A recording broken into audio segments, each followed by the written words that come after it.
¿Cómo están? Me da mucho gusto saludarlos. Este es el reporte coronel de hoy.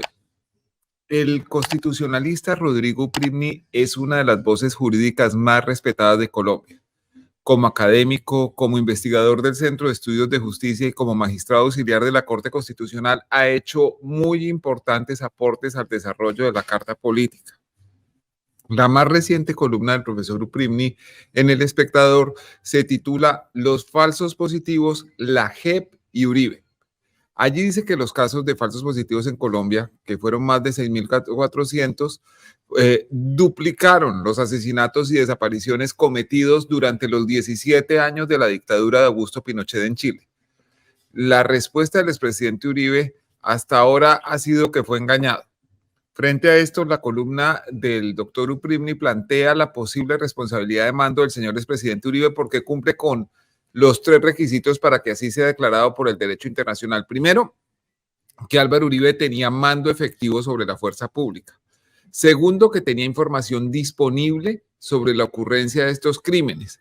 Y sobre esto existen constancias acerca de los reportes de la Alta Comisionada de Naciones Unidas para los Derechos Humanos, que desde el 2004 había hablado de ejecuciones extrajudiciales por parte de militares durante el gobierno Uribe. Y tercero, por no tomar medidas para evitar esos crímenes. Las primeras decisiones del entonces presidente de la República fueron tomadas en 2008, cuando llamó a calificar servicios a 11 generales y 3 coroneles. El profesor Rodrigo Primi dijo en su columna que aunque se concluyera que no existe responsabilidad penal del entonces mandatario, es evidente su responsabilidad moral y política. La respuesta del expresidente llegó de diversas maneras. Una fue un trino en donde acusa al doctor Uprimni de ser abogado de Juan Manuel Santos, el expresidente, abogado de las FARC y abogado y además contratista de la Comisión de la Verdad. El abogado del doctor Uribe, el doctor Jaime Granados, le escribió un comunicado respondiendo el planteamiento de Uprimni, no propiamente en lo que él decía, sino descalificándolo, llamándolo columnista contratista. Por eso, a esta hora le decimos buenas noches al doctor Rodrigo Uprimni y quiero empezar por preguntarle, ¿quién y cómo debe establecer si existe una responsabilidad penal real del expresidente Álvaro Uribe en los falsos positivos, doctor Uprimni? Está cerrado el micrófono, señor. Ya estamos oyendo. Sí, señor. Buenas noches. Gracias por la invitación. A nivel interno, la responsabilidad penal eventual del expresidente Uribe por los falsos positivos requiere que haya primero lo que se llama un antejuicio en el Congreso, porque él tiene fuero. Y ese fuero implica que primero el Congreso autorice su investigación judicial penal por estos crímenes y en ese caso el expediente pasaría a la Corte Suprema de Justicia. La JEP no tiene competencia para investigar al expresidente Uribe porque en el acuerdo de paz se estableció que se iban a respetar los fueros presidenciales. Y a nivel internacional podría eventualmente la Corte Penal Internacional, si concluye que hay evidencia de que el expresidente Uribe está involucrado en crímenes competencia de esa corte, como serían los falsos positivos, que son ejecuciones extrajudiciales, y si considera que tiene responsabilidad y que no ha sido investigado a nivel interno, ya sea porque no hay voluntad de investigarlo o por cualquier obstáculo para su investigación, eventualmente la Corte Penal podría investigarlo. Yo creo que ambas hipótesis a nivel práctico no son probables. Pero eso no excluye que haya una discusión sobre la responsabilidad jurídica eventual del expresidente Uribe por los falsos positivos. Sí, señor, pues digamos, en Colombia estamos acostumbrados a que la posibilidad de que haya un antejuicio exitoso en el Congreso es mínima. Tal vez en los tiempos recientes lo único que se recuerda es lo del exmagistrado de la Corte Constitucional, Jorge Pretel, De resto es casi nula la actuación porque un gran escollo al comienzo, que es la Comisión de Investigación y Acusación, que tapa todo, en donde rara vez progresa algún proceso.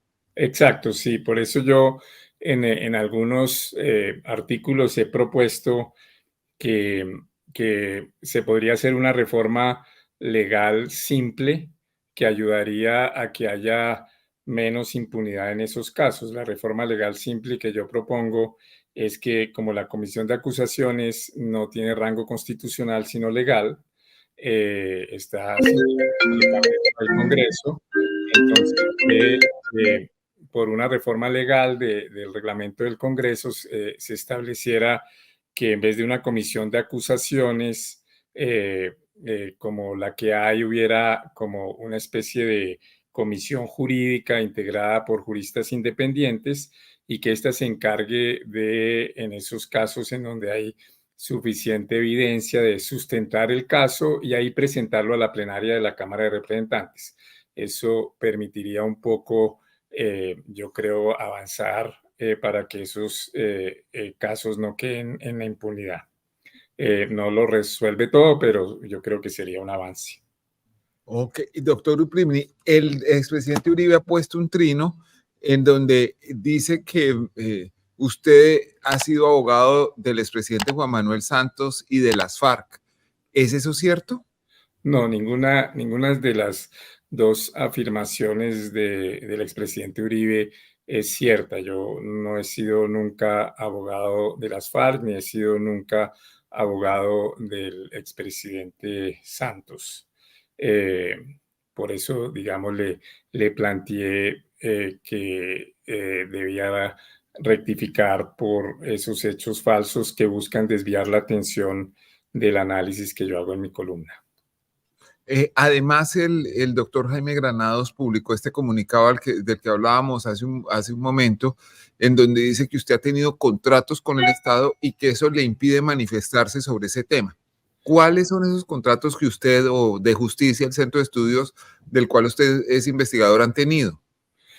Lo primero que yo creo es que incluso si yo los hubiera tenido, yo no entiendo por qué eso me impediría hablar del tema. Es decir, me Ujú. suena que eso es como, supongamos que yo tuve un contrato con la Comisión de la Verdad, que es lo que él sugiere en su comunicado. ¿Por qué eso me impediría a mí hablar de la posible responsabilidad penal o de la responsabilidad moral y política del expresidente Uribe en los falsos positivos? Yo no entiendo cuál es la relación, no entiendo ahí cuál es el conflicto de interés. Pero segundo, en realidad yo no he tenido ningún contrato con la Comisión de la Verdad ni he tenido contratos con gobiernos. De justicia sí ha tenido, no, tampoco ha tenido contratos ni con la JEP, ni con gobiernos, ni colombianos, ni con la Comisión de la Verdad.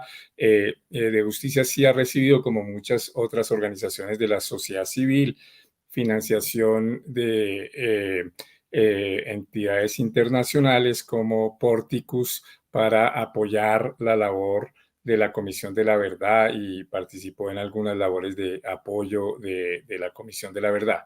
Yo por mi parte hice parte del Consejo Asesor de la Comisión de la Verdad, que estaba integrado era muy plural y estaba integrado por 11, 12 personas, de las cuales dos exministras de Álvaro Uribe, el exministro Ocampo también estaba, etcétera, el profesor John Paul Lederach. Soy muy orgulloso de haber hecho parte de ese consejo asesor, pero eso era una labor ad honorem. Yo nunca he ocultado eso, nunca lo he señalado, pero no tenía por qué indicarlo en la columna porque no creo que eso me genere ningún conflicto de interés que debiera ser revelado al escribir la columna. Realmente no he entendido el argumento del abogado Granados. El doctor Granados también dice que usted le hace unos señalamientos al expresidente Uribe, pero que no dice nada sobre la responsabilidad del también expresidente Juan Manuel Santos, quien ocupó el Ministerio de Defensa cuando se ejecutaron muchos de estos crímenes. ¿Eso es verdad? Sí, eso es verdad que yo en esta columna no analizo la eventual responsabilidad del expresidente Santos y no lo hago por esta razón. Esta columna mía afirma que podría el expresidente Uribe tener una responsabilidad jurídica por responsabilidad del mando y que tiene claramente una responsabilidad moral y política que no ha reconocido. Y en eso se diferencia del expresidente Santos, quien, como usted recuerda, participó en una audiencia de la Comisión de la Verdad con el presidente de la Comisión de la Verdad, el padre de Ru, y en esa audiencia el expresidente Santos pidió perdón por los falsos positivos y especialmente pidió perdón porque dijo que habían reaccionado tardíamente y que eso le mortificaba, con lo cual asumió una cierta responsabilidad moral y política. El expresidente Santos llevaba en ese momento que se tomaron las decisiones duras en relación con los falsos positivos en octubre o noviembre del 2008. Llevaba 2 años como ministro de Defensa, un poco menos, mientras que el expresidente Uribe llevaba 6 años en el gobierno y sin embargo se ha negado a asumir cualquier responsabilidad, siquiera moral o política, por los falsos positivos y se ha dedicado a cuestionar a la JEP, a cuestionar a los militares que han decidido aportar a la verdad de estos atroces hechos y estigmatizar nuevamente a las víctimas. Entonces, por eso es que yo creo que en este momento el debate sobre la responsabilidad del expresidente Uribe. Sí, ha sido una tendencia permanente del señor expresidente Uribe la criminalización de quien lo critica. O sea, los miembros de la JEP y de la Comisión de la Verdad están al servicio de las FARC. Quien diga que él debe asumir una responsabilidad política o penal por los falsos positivos está haciendo un favor a las FARC o a Juan Manuel Santos en el mejor de los casos. Lo cierto es que estos casos de falsos positivos no fueron un caso aislado. Buena parte de los 6.402 asesinatos fueron cometidos al amparo de una directiva del Ministerio de Defensa que fue revelada en su momento por el periodista Félix de Bedut de la W. El firmante de esa directiva fue el ministro de Defensa Camilo Ospina, miembro del gobierno del entonces presidente Álvaro Uribe.